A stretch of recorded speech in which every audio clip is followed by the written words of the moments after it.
Hello friends, welcome back to my channel Adams cafe. ഇന്ന് നമ്മൾ വളരെ എളുപ്പത്തിൽ ചെയ്യാൻ പറ്റുന്ന കാശ്മീരി പുലാവാണ് തയ്യാറാക്കുന്നത്. അപ്പോൾ നമുക്ക് നേരെ വീഡിയോയിലോട്ട് പോകാം. എങ്ങനെയാണ് വളരെ ഈസി ആൻഡ് ടേസ്റ്റി ആയിട്ടുള്ള ഈ ഒരു കാശ്മീരി പുലാവ് തയ്യാറാക്കുന്നത് നോക്കാം. പുലാവ് തയ്യാറാക്കാൻ വേണ്ടിയിട്ട് ഞാനിവിടെ ബസ്മതി റൈസാണ് എടുത്തിരിക്കുന്നത്. അത് നന്നായിട്ട് കഴുകിയ ശേഷം 30 മിനിറ്റ്സ് സോക്ക് ചെയ്യാനായിട്ട് മാറ്റി വയ്ക്കുന്നുണ്ട്. ഞാനിവിടെ 1 കപ്പ് അളവിനാണ് റൈസ് എടുത്തിരിക്കുന്നത്.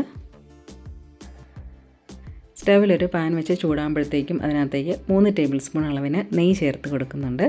ചൂടായ നെയ്ക്കകത്തേക്ക് നട്ട്സ് ചേർത്ത് കൊടുക്കുകയാണ്. ഞാനിവിടെ പിസ്ത, കാഷ്നട്ട്, ബദാം ഇത്രയാണ് എടുത്തിരിക്കുന്നത്. നമ്മുടെ കയ്യിൽ ഉള്ള നട്ട്സ് ഏതാണെന്ന് വെച്ചാൽ അത് ചേർത്ത് കൊടുക്കാം.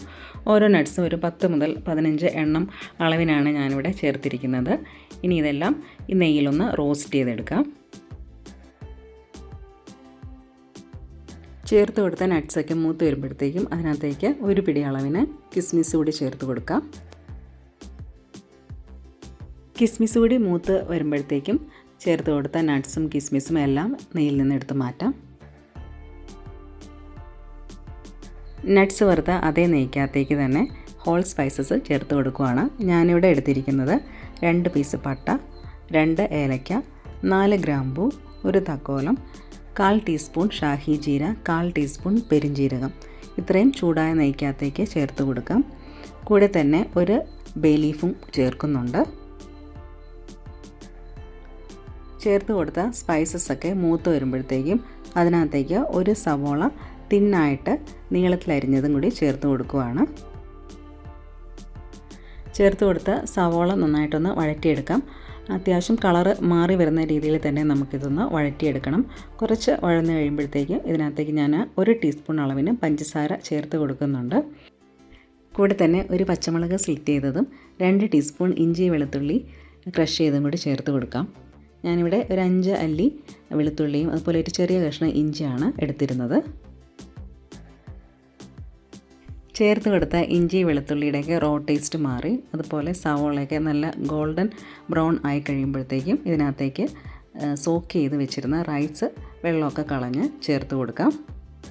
അതിനുശേഷം ഇതെല്ലാം നന്നായിട്ടൊന്ന് മിക്സ് ചെയ്തെടുക്കണം. ഇനി നമുക്ക് ഇതിനകത്തേക്ക് 1.25 കപ്പ് അളവിന് നല്ല ചൂടുള്ള വെള്ളം ചേർത്ത് കൊടുക്കാം. സാധാരണ 1 കപ്പ് അരിക്ക് 2 കപ്പ് വെള്ളമാണ് ചേർക്കേണ്ടത്. ബാക്കി 1/4 കപ്പ് അളവിന് ഞാൻ ഇതിനകത്തേക്ക് പാലാണ് ചേർത്തിരിക്കുന്നത്. പാല് ഒരു ചെറിയ ചൂടുള്ള പാലിനകത്തേക്ക് കുറച്ച് കുങ്കുമപ്പൂവും കൂടി ചേർത്തൊന്ന് ഒരു 10-15 മിനിറ്റ് ഒന്ന് വെച്ച ശേഷം ആ ഒരു പാല് ഇതിനകത്തേക്ക് നമ്മൾ ഒഴിച്ചു കൊടുക്കുകയാണ്. നമ്മളിത് വഴറ്റുന്ന സമയത്തൊന്നും ഉപ്പ് ചേർത്തിട്ടുണ്ടായിരുന്നില്ല. പാകത്തിനുള്ള ഉപ്പ് കൂടി ചേർത്ത് കൊടുക്കുകയാണ്. അതിനുശേഷം നന്നായിട്ട് തിളച്ച് വരുമ്പോഴത്തേക്കും നേരത്തെ റോസ്റ്റ് ചെയ്ത് മാറ്റി വെച്ചിരുന്ന നട്ട്സിൽ നിന്ന് കുറച്ച് ചേർത്ത് കൊടുക്കുകയാണ്. ഒരല്പം ഞാൻ ഗാർണിഷ് ചെയ്യാനായിട്ട് മാറ്റി വയ്ക്കുന്നുണ്ട്.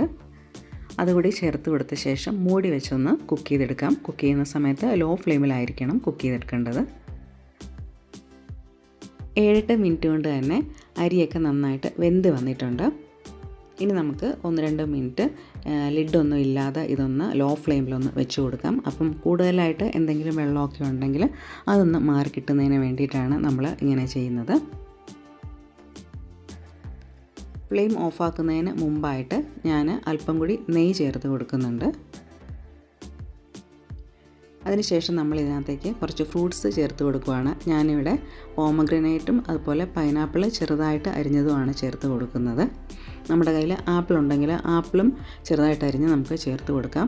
ശേഷം ഒരു 5 മിനിറ്റ് കൂടി നമ്മളിത് മൂടി വയ്ക്കുന്നുണ്ട്. ആ ഫ്രൂട്ട്സിൻ്റെയൊക്കെ ഫ്ലേവർ നന്നായിട്ടൊന്ന് ഇറങ്ങുന്നതിന് വേണ്ടിയിട്ടാണ്. അതിനുശേഷം നന്നായിട്ടെല്ലാം കൂടി മിക്സ് ചെയ്തിട്ട് ഇത് ചൂടോടുകൂടി തന്നെ നമുക്കിത് സെർവ് ചെയ്യാം. പുലാവ് സെർവിങ് പ്ലേറ്റിലോട്ട് മാറ്റിയ ശേഷം റോസ്റ്റ് ചെയ്ത നട്ട്സും ഫ്രൂട്ട്സൊക്കെ വെച്ചൊന്ന് ഗാർണിഷ് ചെയ്തിട്ടുണ്ട്.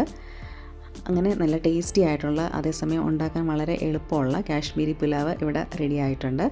ഇത് കഴിക്കാനായിട്ട് സൈഡ് ഡിഷ് ഒന്നും തന്നെ വേണമെന്നില്ല. അത്ര ടേസ്റ്റി ആയിട്ടുള്ളൊരു പുലാവാണ്.